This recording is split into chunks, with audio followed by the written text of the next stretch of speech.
Well, I guess the big question I have is what can you tell us about the finale?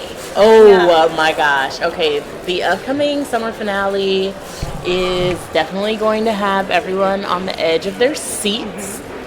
Um, how can I say this without, everyone's taking really big risks. And, yeah, I think it's awesome. People are making really bold. Everyone in the coterie is making like pretty bold choices, and we're gonna see how that unfolds. Yeah. Now, I know obviously you can't say much, but Malika's risk. Yeah. Did it surprise you, or are you satisfied with the risk that she's going to take? Malika's risk surprised me. Yes.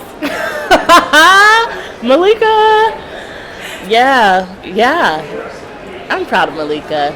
She's incredible. Well, she's had one of the most amazing journeys Yeah. over these last 2 seasons. Just to watch her, I mean, she's always been extremely outspoken, Yeah. which I love about the Yeah. character. But she's been hit with so many obstacles, and Yes. she just keeps overpowering Yes. them. So, what has that been like, bringing that character together? You know, it's so interesting. I mean, we always say everything happens for a reason, and I think that there's so much that has happened in my personal life before Good Trouble came into my awareness, that really prepared me to know how to play a character who is so persevering. I had a lot of experiences where I just had to keep on going no matter what I saw. I mean, of course, like pursuing a career as an actor is very unpredictable, on top of just being a human, and like your Saturn return and all that stuff. So like, yeah, I think that my best preparation was life experience in itself, just to keep going. And Malika teaches me a lot about how to keep going in my own life, and how to call on people and let people in and take a stand for what she believes in. And yeah, just life experience, just continuing to stay open to all that life throws. And that's what Malika does, in her way. And she finds a way to just still find the joy and the family and all of it. Yeah. Do you find yourself standing up more now for yourself since playing the character? Oh, yes, absolutely. Thank you. And then whenever you're ready, after your check. Thank you so much. I do find myself standing up for myself because of Malika. Malika, yeah, she inspires me to have a lot of difficult conversations, but with love and grace, She's really passionate about maintaining a family structure in her life and building that on her own terms, because that was sort of, that's not exactly what she was born into. And so,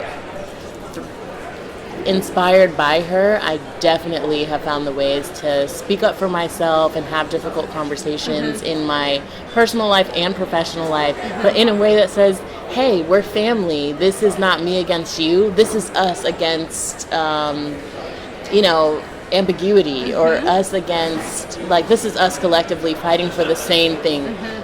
Especially on Good Trouble. I mean, we all have such passion for this work and the stories that we're telling. And so we sometimes, like, we have to come together in like these passionate, loving ways and be like, this is how we got to tell the story, and we all will have great ideas, and so it's like, okay, how can we make all of this work? Like, let's yes and so Malika helps me find like the yes and in my life. Yeah.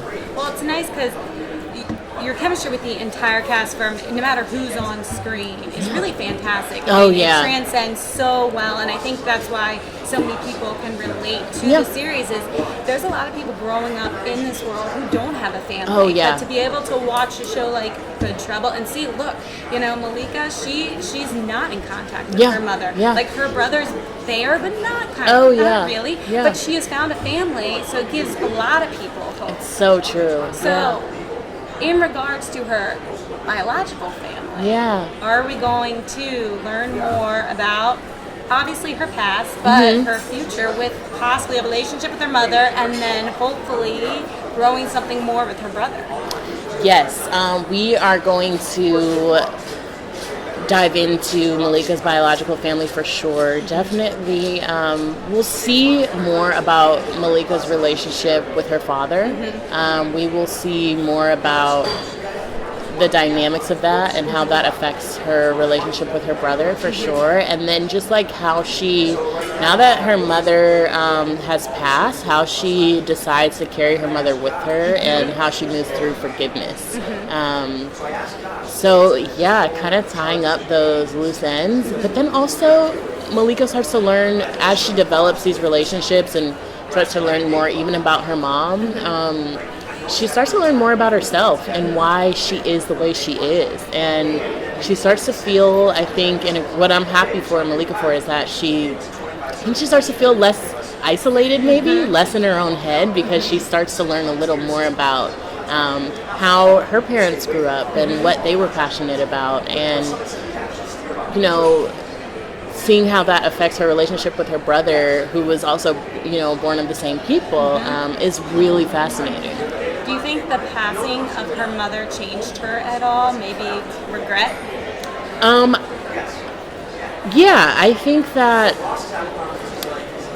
it showed Malika that, you know, life is you know, it's long and it's short. It's too long in some ways and it's too short in other ways. So like it's too long not to let people in and it's too short not to let people in. So I can see that now she's starting to allow for more love when it comes to Isaac, allow for more vulnerability, and also allow for more sisterhood with her roommates. Just a little more of the walls are crumbling down at Malika's pace. Yeah, and even with her brother, I think that her mom's passing has shown her that it's time to be close with her brother and let go of resentments about, you know, his relationship with their mom and to really seek out a relationship with her father. Is there a relationship that you're either excited for us to explore, hopefully in the next half of this season, or a relationship that we haven't explored that you want to explore? Oh, you know, I'm really excited about Malika's relationship with her father. I'm really, really excited for the audience to explore that and for the audience to learn more about Malika as a result. Yeah. Now, have you, finding out obviously Malika's background, what research did you do to not only prepare, obviously because she was in the foster care system, but also her activism side as well? Oh, yeah. You know, to prepare, I mean, Patrice Cullors has been one of my greatest resources, and also Dr. Melina Abdullah. Both of them have just welcomed me with open arms when it comes to conversations about what it's like to be an activist, not just on the front lines in protests, but also observing them together when the cameras are off. Their sisterhood is so strong. They're talking about their dating lives. They're laughing. They're talking about going to therapy, and they're just normalizing that, talking about their kids, and like. It's not all about activism all the time, but then at the same time, they've got all these threats on their lives. They've got a lot of security. They, you know, but they're also on call and like with people, with families who are experiencing a lot of trauma because of the loss of a family member, and they're just carrying a lot of heavy stuff while also like juggling helping the show. Life, and helping the show. So like.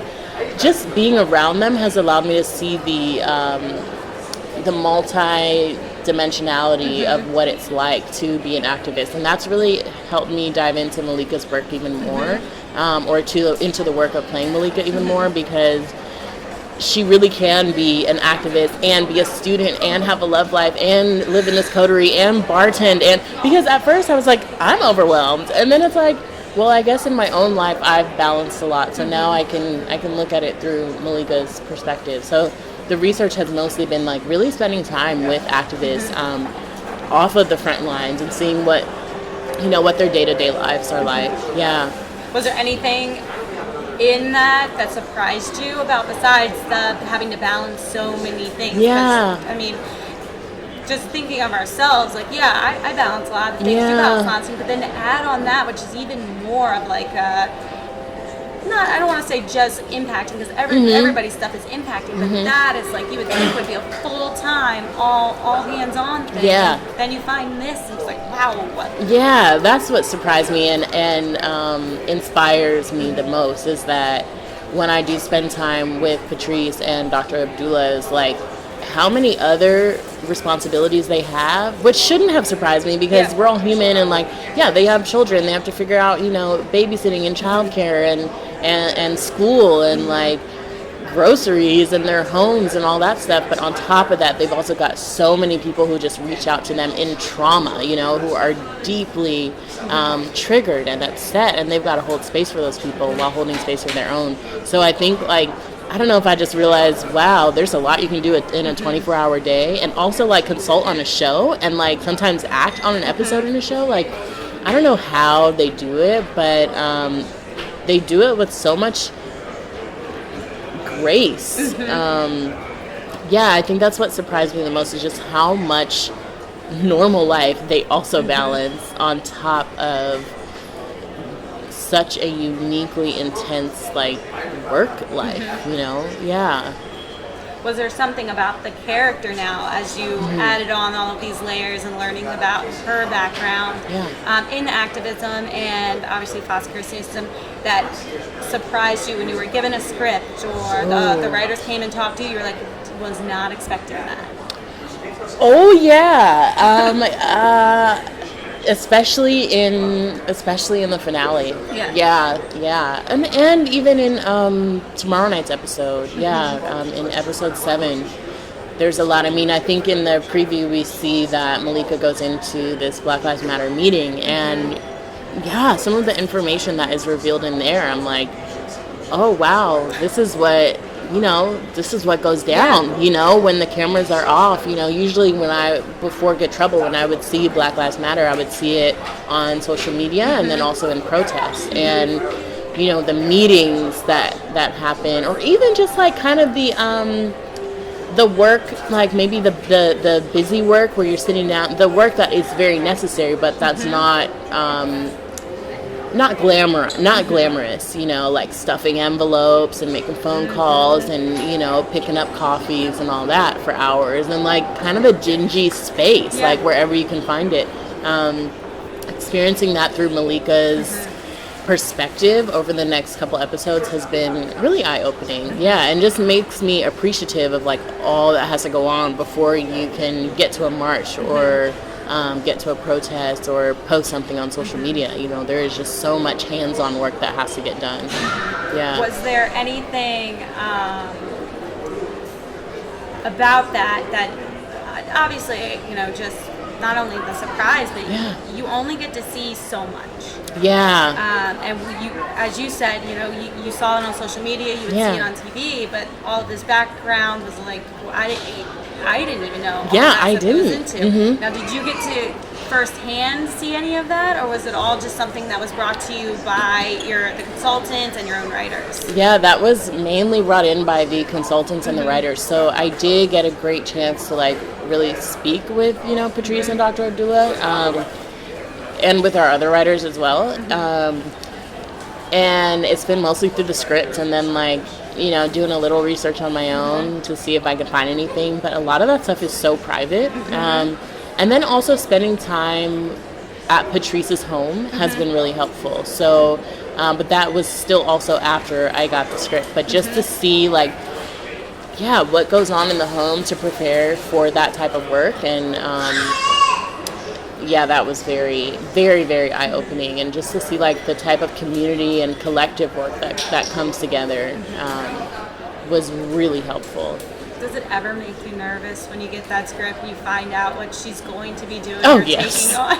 Malika, yes. It's like, I guess the best thing is I love the show so much that like I would binge watch the whole show even if I wasn't on it. So the good thing is our group, our cast, like in the coterie, we have a text group. So when we get the network draft of the script, which is usually the day before the table read, when we get it, we are texting each other like, okay, script just dropped, and we're like texting while watching, like it's a live tweet, and we're like, oh my god, Malika, you did what? Davia, you said what? Alice, ooh, So the good thing is that we have each other because we get stressed. I mean, Malika stresses me out sometimes.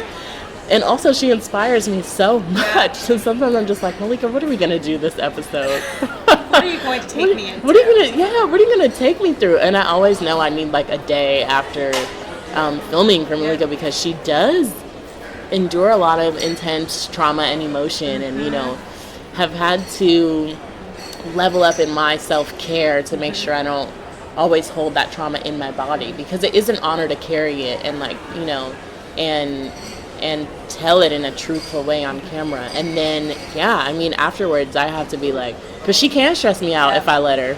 I have to make sure I release that too. Well, what do you do to release it? Routine? I mean, I definitely like physical practices are really helpful for me, like practicing yoga or like getting into must be because of Malika, but like a boxing class, something where I can just like punch stuff and kick.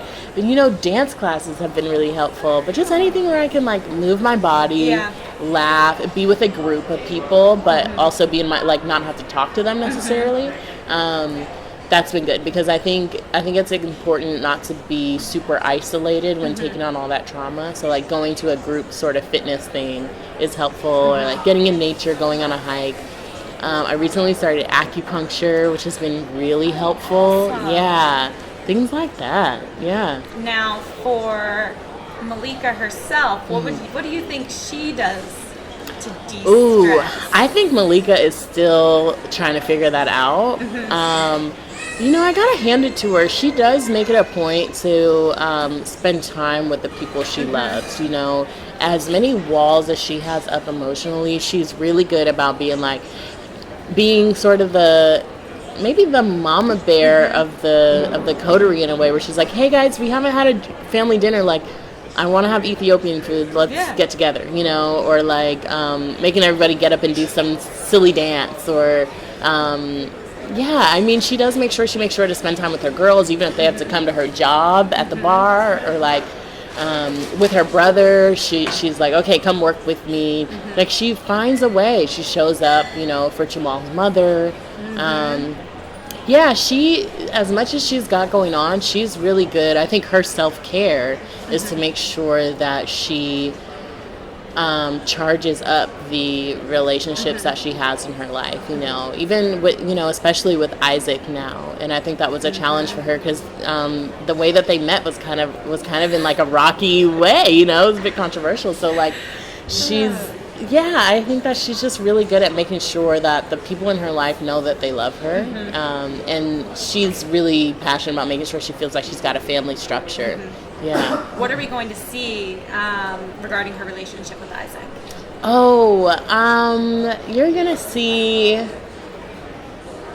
You're gonna see so much love. I think with those walls that Malika's got up, there's like still love that may be unspoken. But you can see like the walls crumbling down.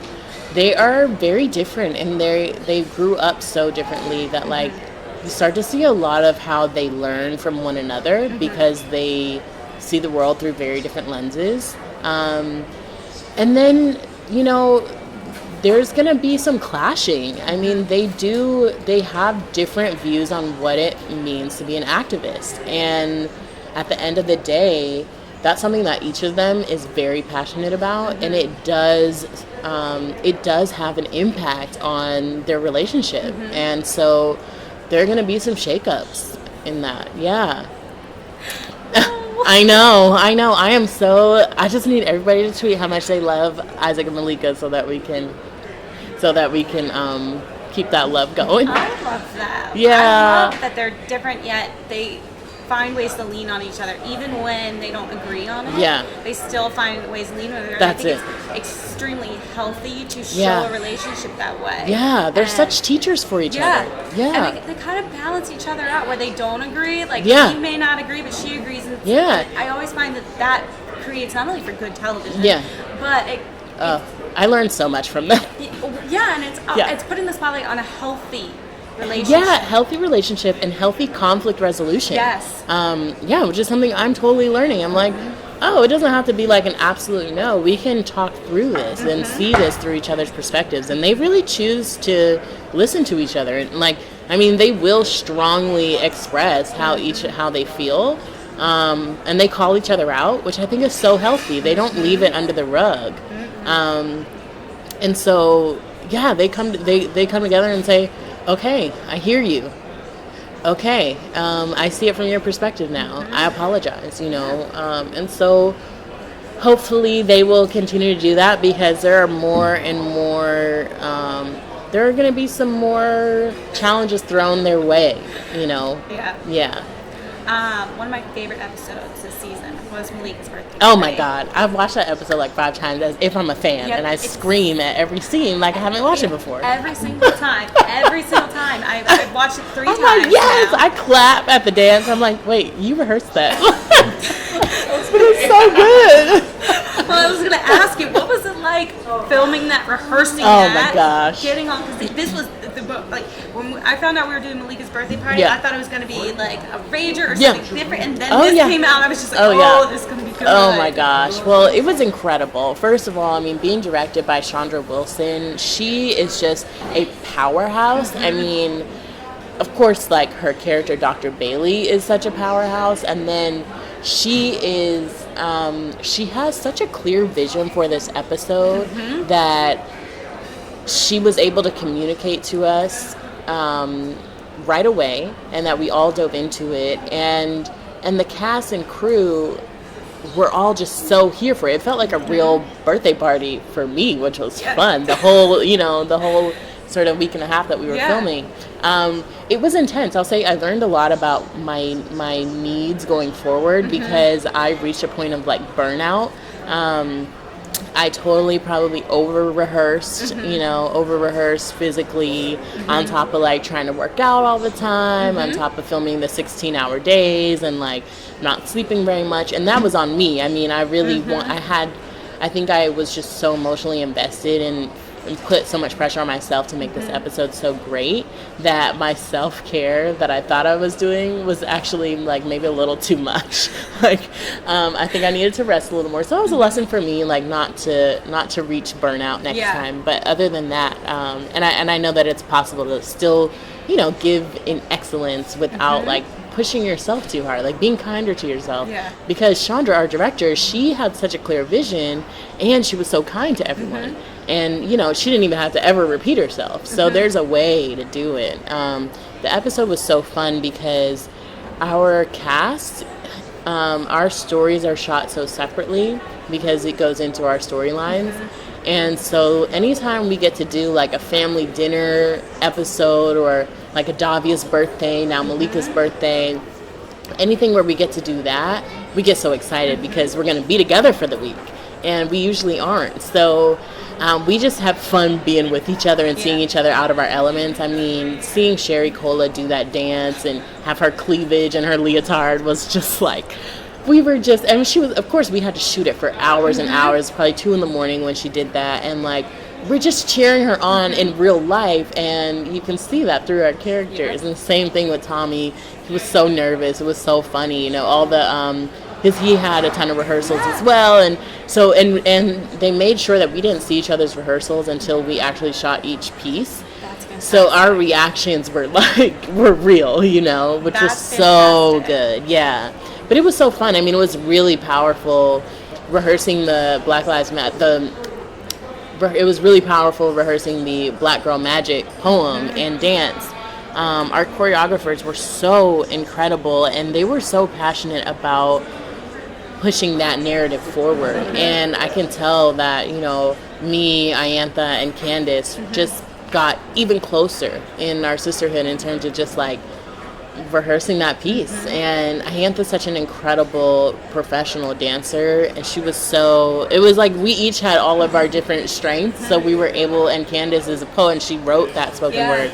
So like just showcasing our other talents with each other, and like caring so much about the piece and the little girls who will see themselves in that routine, I think really just brought us together. We were praying together at every rehearsal, and like, it just became a very spiritual experience. The whole episode was just so fun to do outside of that too. Well, I'd have to also imagine it's a little nerve-wracking too, because I mean, one thing to be acting in front of each other, you're so used to that. But now, not only are you doing that, but we're also taking you out of your comfort zone. Oh yeah, I was so nervous about that dance. Yeah.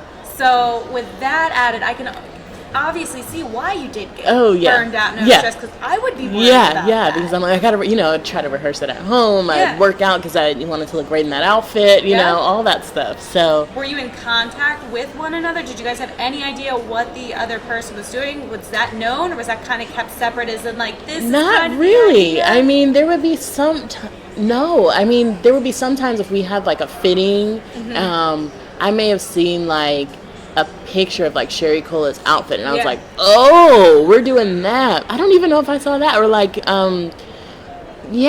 accidentally, but barely. I mean, I still never knew all that was coming, and I think that would be the only thing in the fittings. Sometimes there are pictures up about the ideas for what people might end up wearing for the producers, so that was the only thing I think where people saw our outfits. But other than that, no. Like, we had closed sets for each of our rehearsals, and some of us were, like, I think Sherry was usually rehearsing at the same time that me, Iantha, and Candace were rehearsing. So, yeah, we never saw it. And then I think we were nervous, so we also were like, no, don't watch me, So when we're acting, it's fine, but if we have to do something new like dancing, we did get a little nervous, but it was so fun to support each other in that way. And then, of course, we're filming it for hours and hours, so after a while it's like, all right, let's get into it. But it was so natural to keep cheering each other on, no matter how many takes we did, because we were still so surprised because it was still just that day that we had seen it. Well, it's also so nice to hear that even after 16 hours of watching the same thing over and over again, you were still cheering each other on, and the motivation. Like, hearing the cheers and knowing your cast is behind you, even though we've all been here, we've seen it 17 times now. I could have seen that dance that Sherry did over and over. And then, you know what, the Black Girl Magic piece, I gotta say, that cast, they were going in on cheering us on every take. I'm like, aren't they sick of it? No, every time they were like, I mean, Sharonis, he is like a stage dad. Like, every take we did, he would stand up like, that's my girl, and like, I mean, you would have thought that it was the first time he'd seen it. His reactions were just so, like, everyone's reaction just kept us going every time. Tommy too. I mean, he's dancing, he's taking off his shirt and everything, and oh my God, we were just cheering him. I mean, it wasn't torture to watch that over and over. Okay, so we were good. Well, as my final question for you, what can you tease us? Well, let me rephrase it. What should fans expect from this finale episode going forward? Just all I gotta say is just bring a good water bottle for the finale, and maybe some tissues and a church fan. Just maybe hold somebody's hand, because you're going to be at the end of your seat, at the edge of your seat, and you're going to be gasping for air. I need you to have a good meal on deck. You're gonna need comfort food after. You're gonna need some comfort food. Because we're gonna leave you with some cliffhangers. We're gonna leave you with some cliffhangers, and you are really gonna be. Don't come at me trying to ask me what's gonna happen next, because I can't say anything. Okay. So get your inhalers, get your water. We're looking forward to it. Yeah. It's gonna be I'm a fun so ride excited. for all. It's really fun. It's really, really fun, and it's even the parts that aren't necessarily fun are really necessary, and I think everyone's gonna be really passionate about seeing this story continue. Yeah. I'm excited for the second half. Yeah, I'm excited too. Thank you so much. Thank you.